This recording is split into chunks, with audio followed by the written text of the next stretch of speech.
Assalamualaikum warahmatullahi wabarakatuh. Bertemu lagi di pelajaran Bahasa Indonesia bersama Miss Helza. Pertemuan kali ini kita akan melanjutkan materi bab 6 teks ulasan. Subbab yang akan dibahas yaitu kebahasaan, konjungsi antar kalimat. Yuk kita awali pembelajaran dengan membaca basmalah. Bismillahirrahmanirrahim. Selamat menyaksikan videonya. Selamat belajar.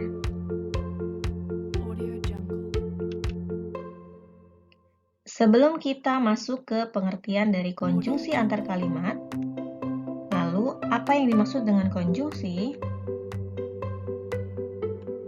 Menurut Kamus Besar Bahasa Indonesia atau KBBI, konjungsi diartikan sebagai kata atau ungkapan penghubung antar kata, antar frasa, antar klausa, dan antar kalimat.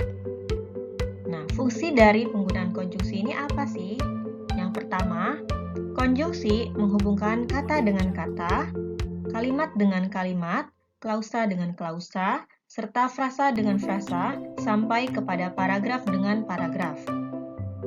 Yang kedua, konjungsi sebagai penghubung agar suatu kalimat atau paragraf saling berkesinambungan. Dan yang ketiga, konjungsi memberikan penjelasan untuk istilah atau suatu kalimat.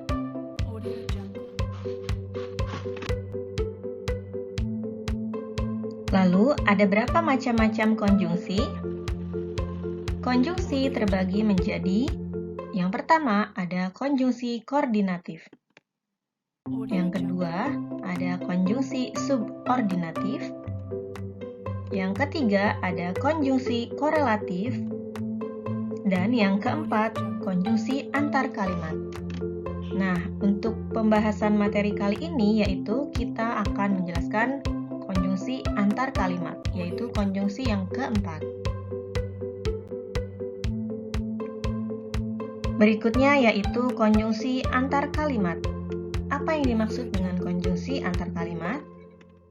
Yaitu konjungsi atau kata sambung yang menghubungkan antara kalimat satu dengan kalimat yang lain. Oleh karena itu, konjungsi ini selalu berada di awal kalimat baru.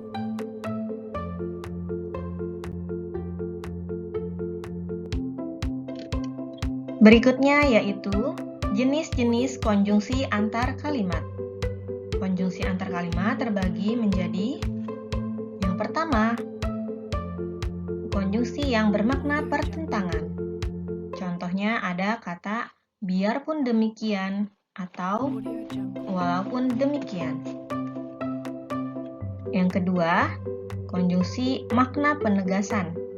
Contohnya malahan dan bahkan. Konjungsi antar kalimat yang ketiga yaitu bermakna keadaan sebelumnya. Contohnya, kata yaitu sebelum itu. Antar kalimat yang keempat yaitu makna keadaan setelahnya. Contohnya, sesudah itu, setelah itu, dan selanjutnya. Konjungsi antar kalimat yang kelima yaitu makna sebenarnya. Contoh katanya, sesungguhnya, dan bahwasanya.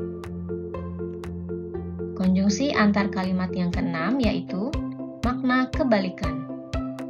Contoh katanya yaitu sebaliknya. Konjungsi antar kalimat ketujuh yaitu bermakna konsekuensi dengan contoh kata dengan demikian. Dan yang kedelapan yaitu bermakna akibat. Contoh katanya oleh karena itu dan oleh sebab itu. Nah, berikut akan Miss jelaskan atau Miss berikan contoh kalimat dari setiap konjungsi yang bermakna pertentangan, penegasan, keadaan sebelumnya, keadaan setelahnya, sebenarnya, kebalikan, konsekuensi, dan makna akibat. Contoh konjungsi yang menyatakan makna pertentangan. Nah, konjungsi ini digunakan untuk kalimat yang menyatakan pertentangan terhadap dua hal. Di sini contoh katanya, selain biarpun demikian, sekalipun demikian, walaupun demikian, dan meskipun demikian. Contoh kalimatnya, kami kurang setuju dengan usulan dia. Nah, mengapa kalimat ini bertentangan? Meskipun begitu, kami tetap menghargainya. Jadi, antara kalimat 1 dan kalimat 2 merupakan kalimat yang saling bertentangan. Maka menggunakan konjungsi meskipun begitu. Konjungsi yang kedua yaitu konjungsi yang menyatakan makna penegasan. Konjungsi ini digunakan untuk kalimat yang menyatakan penegasan terhadap kalimat sebelumnya.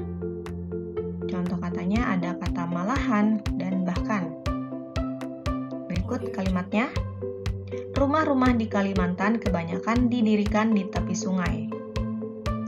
Bahkan ada kampung di tengah laut yang dangkal. Nah, di daerah Kalimantan itu ternyata masih ada rumah yang didirikan di sekitar tepi sungai. Ditegaskan kembali, bahkan ada juga loh yang di tengah laut dangkal.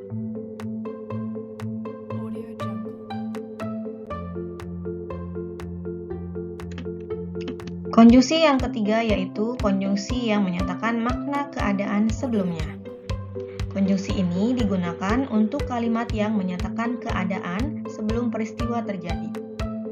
Contoh katanya, sebelum itu. Kalau kita gunakan di dalam kalimat, maka contohnya, polisi hutan menangkap 2 pemburu liar.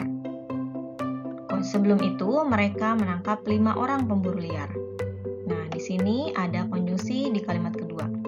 Konjungsi ini berfungsi sebagai memberikan penjelasan terhadap peristiwa yang terjadi sebelum peristiwa 1, peristiwa di kalimat 1. Bahwa polisi hutan menangkap 2 pemburu liar.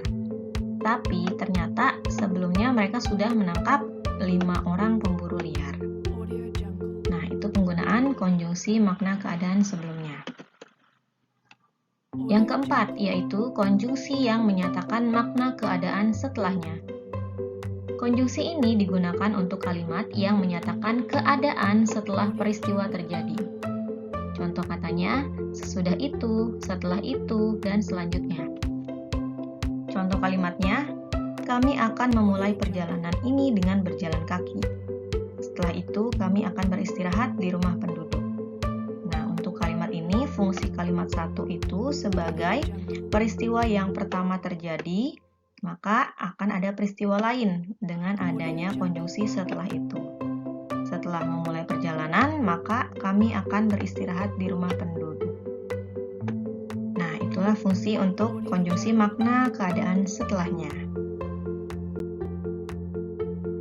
Konjungsi yang kelima yaitu konjungsi yang menyatakan keadaan yang sebenarnya. Konjungsi ini digunakan untuk kalimat yang menyatakan fakta atau menyatakan keadaan sesuai aslinya. Contoh katanya, sesungguhnya dan bahwasanya. Berikut contoh kalimat. Kita dilanda banjir besar tahun ini. Sesungguhnya bencana ini telah kita ramalkan tahun kemarin. Nah, 2 kalimat ini dilengkapi atau dikasih kalimat konjungsi sesungguhnya. Kalimat kedua ini menyatakan fakta atau menyatakan keadaan sesuai aslinya di kalimat 1. Yang keenam, konjungsi yang menyatakan makna kebalikan. Konjungsi ini digunakan untuk kalimat yang menyatakan keadaan atau sebaliknya. Contohnya, kata sebaliknya, untuk kalimat kita lihat, kita jangan terus menebang pohon di hutan ini. Sebaliknya, nah di kalimat 2 ini diberikan konjungsi kebalikan bahwa kita harus menanam pohon baru. Kalimat 2 menyatakan keadaan sebaliknya dari kalimat 1.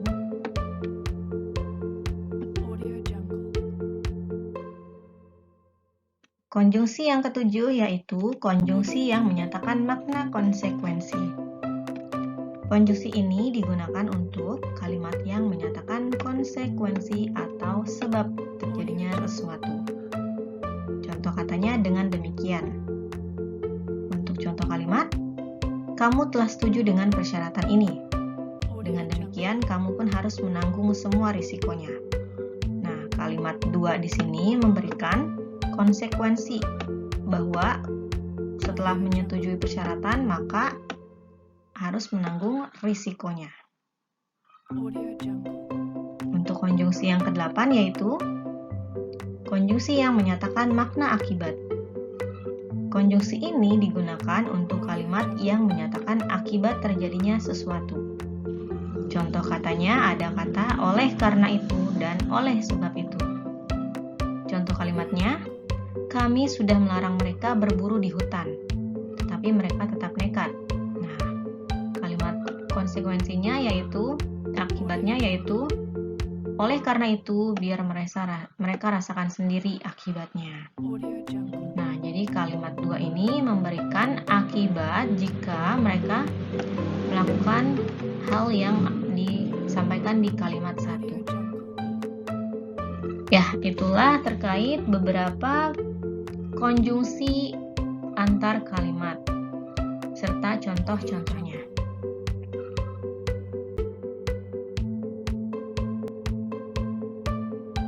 Alhamdulillah, demikianlah video materi kali ini mengenai kebahasaan konjungsi antar kalimat pada teks ulasan. Semoga video ini bisa dipahami dan bermanfaat. Jika ada pertanyaan, sila sampaikan di kolom komentar.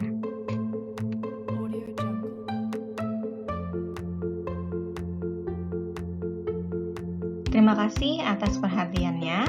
Mohon maaf apabila ada kesalahan. Insya Allah kita bertemu lagi di video materi selanjutnya. Akhiri, wassalamualaikum warahmatullahi wabarakatuh.